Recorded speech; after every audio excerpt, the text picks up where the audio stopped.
માંગ કરાઈ। અંજાર નગરપાલિકા દ્વારા ભૂકંપ બાદ રહેણાંકી વિસ્તારમાં બનાવવામાં આવેલ મટન માર્કેટ, જે 300 ઘરની વસ્તી ધરાવતું રેસિડેન્સી વિસ્તાર મદીનાનગરનો માત્ર એક જ રસ્તો છે, જેની પાસે અંજાર નગરપાલિકા દ્વારા મટન માર્કેટ બનાવી દેવામાં આવી છે, જે મદીનાનગરના સ્થાનિક લોકોને સોસાયટીમાં અવરજવર કરવા માટે નડતરરૂપ હોવાથી આ માર્કેટનો સ્થાનિક લોકો દ્વારા ખુલ્લો વિરોધ કરાઈ રહ્યો છે અને માર્કેટની એકદમ બાજુમાં ભૂતેશ્વર મહાદેવ મંદિર આવેલું છે અને વાલ્મીકી સમાજનું મંદિર પણ છે, સાથે મુસ્લિમ સમાજની પઠાપીર કબ્રસ્તાન પણ આવેલી છે, જેથી અંજાર નાયબ કલેક્ટર, અંજાર નગરપાલિકા પ્રમુખ તેમજ ચીફ ઓફિસરને રાષ્ટ્રીય અલ્પસંખ્યક મુસ્લિમ કલ્યાણ સંગઠન દ્વારા રજૂઆત કરવામાં આવી અને જણાવવામાં આવ્યું કે આ મટન માર્કેટની હરાજીને મોકૂફ રાખવામાં આવે અને આ જગ્યાએ આંગણવાડી અથવા આરોગ્ય કેન્દ્ર ચાલુ કરવામાં આવે અને ભૂકંપ પહેલા વર્ષો જૂની મટન માર્કેટ બનાવેલ હતી, જે ભૂકંપમાં ધ્વસ્ત થઈ ગયેલ હતી, તે જગ્યાએ મટન માર્કેટને ફરી બનાવવામાં આવે, જેથી વેપારીઓને પણ યોગ્ય જગ્યા મળી રહે, અથવા ગંગાનાકા વિસ્તારમાં આવેલ કાંકરવા કોમ્પ્લેક્સની સામે ઘાસચારાના વાડામાં પાલિકા દ્વારા સંકલન કરી ત્યાં માર્કેટ ઊભી કરવામાં આવે, જેથી તમામ લોકોને પડતી મુશ્કેલી કાયમ માટે દૂર થઈ શકે અને હાલમાં આ હરાજી મોકૂફ રાખવા માટે અને અન્ય જગ્યાએ બનાવવા માટે વિવિધ વિભાગ, chief secretary Gujarat, principal secretary urban ministry Gujarat, director of municipalities Gujarat, પ્રાદેશિક કમિશનર સાહેબ, નગરપાલિકાઓની કચેરી રાજકોટ ઝોન,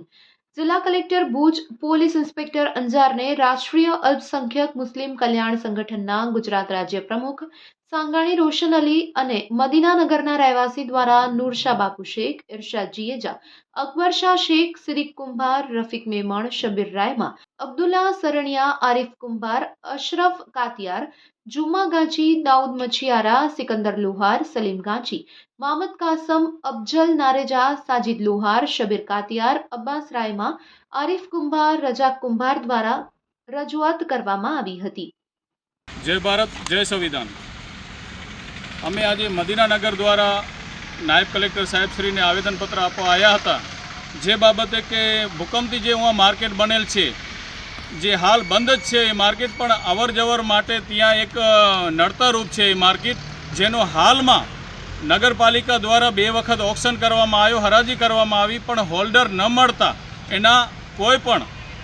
માલિક એને ખરીદવા માટે નથી મળતા, એના કારણે હાલમાં મોકૂફ કરવામાં આવી છે। પરંતુ જે નગરપાલિકાના જે પ્રયાસો છે કે એ સોસાયટીને ક્યાં ને ક્યાં હેરાન કરવાના હોય, સોસાયટીના રહીશોને એ હેરાન કરવાના હોય, અમને એવું લાગી રહ્યું છે, કારણ કે એક મુખ્ય દ્વાર જે એ સોસાયટીનો એ રેસિડેન્સી એરિયાનો છે, જેના 300 ઘરોથી વધારે વસ્તી છે ને એનો મુખ્ય દ્વાર એક જ હોય ને એ જગ્યા ઉપર અગર કોઈ માર્કેટ બનતી હોય, મટન માર્કેટ હોય કે XYZ કોઈ હોય, તો એનાથી નડતરરૂપ તો થવાની જ છે। પણ અત્યારે આ મટન માર્કેટ બની છે, જેનો અમે ખુલ્લો વિરોધ કરીએ છીએ અહીંયા, અને મદીનાનગરના રહીશો પણ એનો વિરોધ કરી રહ્યા છે, જેથી અમે નાયબ કલેક્ટર સાહેબશ્રીને આજે રજૂઆત કરી છે કે એ જગ્યાને જે મોકૂફ રાખવામાં આવે, હાલમાં એને ડિઝોલ્વ કરી નાખવામાં આવે, એ જગ્યા ઉપર અનેક કોઈ આપણે નગરપાલિકા દ્વારા આરોગ્ય કેન્દ્ર અથવા આંગણવાડી બનાવવામાં આવે, પરંતુ બીજી આ જે માર્કેટ છે જૂની હતી, જે ભૂકંપ પહેલે ઉहाँ પણ અત્યારે એ બંધ પડી છે, જેને ચાલુ કરવામાં આવે ને ઉहाँ જ ફરી નવી બનાવવામાં આવે, અથવા તો એને બીજો એ રસ્તો પણ અમે એને સૂચન કર્યું છે કે હાલમાં નગરપાલિકાના અને આડાવના અધિકારીઓ દ્વારા જે એક સૂચિત રસ્તો એને બતાવવામાં આવ્યો હતો કે જે નગરપાલિકા દ્વારા એક કોમ્પ્લેક્સ છે, જેને કાકરવા કોમ્પ્લેક્સ કહેવાય, બાજુમાં ગંગાનાકાના 3 રસ્તા ઉપર એની બાજુમાં એક ચરોનો વાડો છે, એ વાડામાં અગર એ સંસ્થાથી સંકલન કરીને નગરપાલિકા ધારે તો ઉहाँ એ માર્કેટ બનાવી શકે છે અને કોઈ પણ સમાજના, કોઈ બી ધર્મના લોકોને નડતરરૂપ થઈ શકે એમ નથી। બીજી વાત એ કે એ રેસિડેન્સી એરિયામાં નથી, એ અત્યારે કોમર્શિયલ એરિયામાં છે, જેથી સાહેબને અમે રજૂઆત પણ કરી છે કે આવનારા દિવસોમાં એ માર્કેટ જ્યાં અત્યારે એ બનાવેલી છે ને જેનું આજે ઓક્શન હતું, જેને અમે હરાજી મોકૂફ કરવા માટે અમે રજૂઆત કરી હતી ને એ હરાજી અત્યારે મોકૂફ થઈ ગઈ છે, પરંતુ કે એ અગર ઉहाँ માર્કેટ બને છે તો માર્કેટ બને છે તો એ માર્કેટના કારણે આજુબાજુના મંદિરો અને મસ્જિદો અને રેસિડેન્સી એરિયા અને મોટી કબ્રસ્તાન પણ છે, એને પણ મોટી તકલીફ પડી શકે છે। કારણ જેથી અમે સાહેબશ્રીને રજૂઆત કરી છે કે આ માર્કેટને કાયમી ધોરણે